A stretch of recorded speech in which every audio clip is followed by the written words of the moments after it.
सभी धर्म की धार्मिक परंपरा को भी देखा है, जैन धर्म की परंपरा को देखा, हिंदू धर्म की परंपरा को देखा, ईसाई धर्म की परंपरा को देखा, बौद्ध धर्म की परंपरा को देखा, लेकिन आदिवासी समुदाय की धर्म परंपरा, भक्ति परंपरा, हमारी पूजा पद्धति किसी भी धर्म से मेल नहीं खाती। इसीलिए अपनी आइडेंटिटी को लेके पूरा देश का आदिवासियों का अलग से धर्म कोड की मांग कर रहे हैं। क्या इस बात आप सभी सहमत हो? पक्का? कौन सहमत कौन नहीं है? सब सहमत है। हम ये कहते हैं कि हमारे खुद के बात की बात करते हैं तो दूसरों को दिक्कत थोड़ी होनी चाहिए क्या?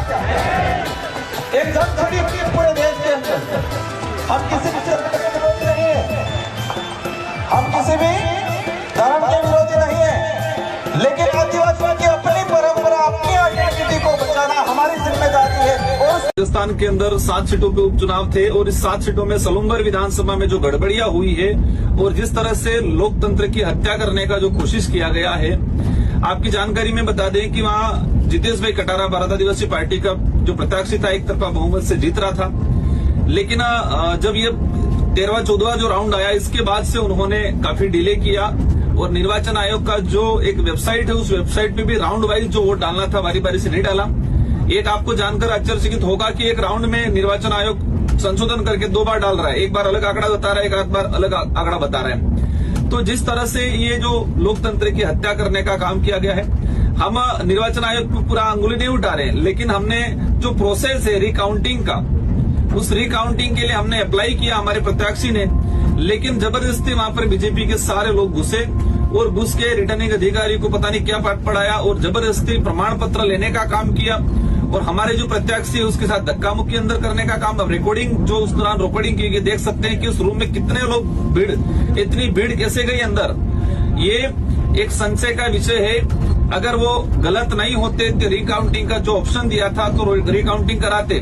आज दौसा के अंदर बीजेपी हार रही है, वहां पर रिकाउंटिंग एक्सेप्ट किया, वहां पर 2 से 2.5 हजार का डिफरेंस रह रहा है, वहां एक्सेप्ट किया और यहाँ पर 1000 वोट का डिफरेंस रह रहा है और यहाँ पर एक्सेप्ट नहीं किया।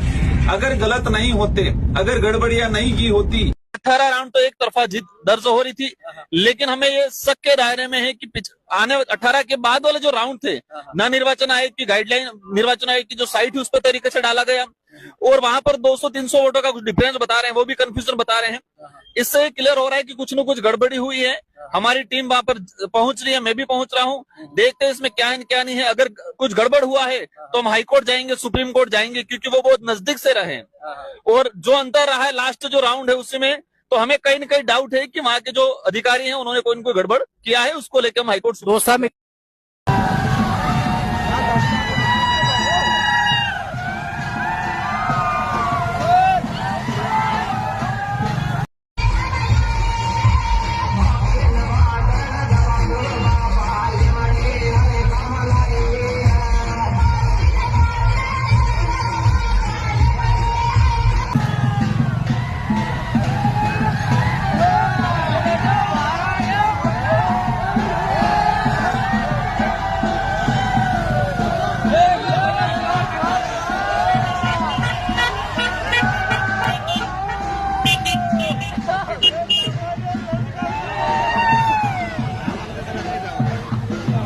मैं समर्थन देता हूं। 84 में सलूम्बर में मैं समर्थन देता हूं, उनसे भी मैं निवेदन करना चाहता हूं। जिस राजकुमार रोत ने लड़ाई लड़के संघर्ष करके, अरे वो राजकुमार रोत भी कांग्रेसी था, वो एनएसयूआई का था, लेकिन महेंद्रजीत मालविया ने, रघुवीर मीणा ने उस राजकुमार रोत को कभी मौका नहीं दिया आगे आने का। उस राजकुमार रोत ने आपके भरोसे 84 और सलूम्बर के युवा साथियों, उसने यूथ के दम पर अपना माहौल बनाया है। मैं निवेदन करना चाहता हूं, दोनों सीटों पर राजकुमार रोत की पार्टी को जिताना। मेरे भाइयों, ये जो हनुमान बेनीवाल है, ये जो राजकुमार रोत है, ये जो नेता है, हो सकता है इनमें कोई कमी होगी, क्योंकि कमी तो भगवान में भी रही है। अगर कमी नहीं हो आदमी में तो हम भगवान बन सकते हैं। लेकिन मेरे भाइयों, गांव में एक कहावत है, ना मामा से तो काड़ा मामा ठीक है। ये जो दुनिया में तुम्हें नेता नांगड़े दिख रहे हैं, ये जो नील लगा लगा के दिख रहे हैं, ये जो पैसे की राजनीति करने, इनसे तो 1000 गुना अच्छा है हनुमान बेनीवाल, इनसे 1000 गुना अच्छा है राजकुमार रोत, इनसे 1000 गुना अच्छा है वो चंद्रशेखर आजाद, जिसमें गोलियां चली लेकिन वो रुका नहीं, वो चंद्रशेखर आजाद जिसने गोलियां चलने के बाद भी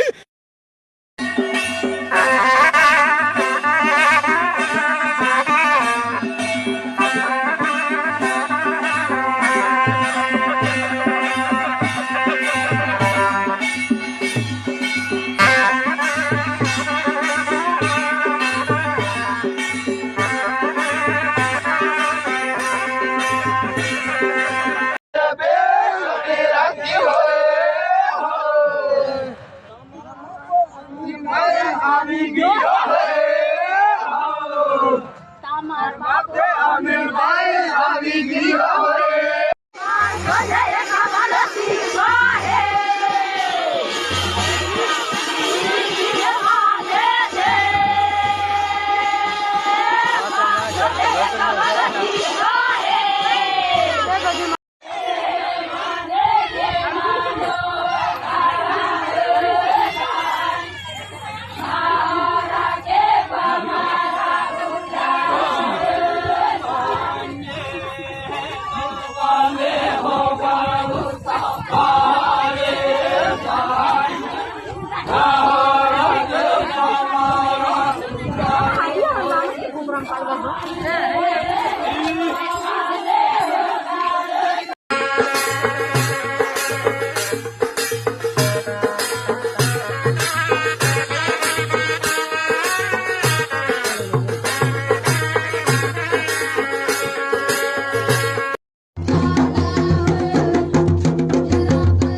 I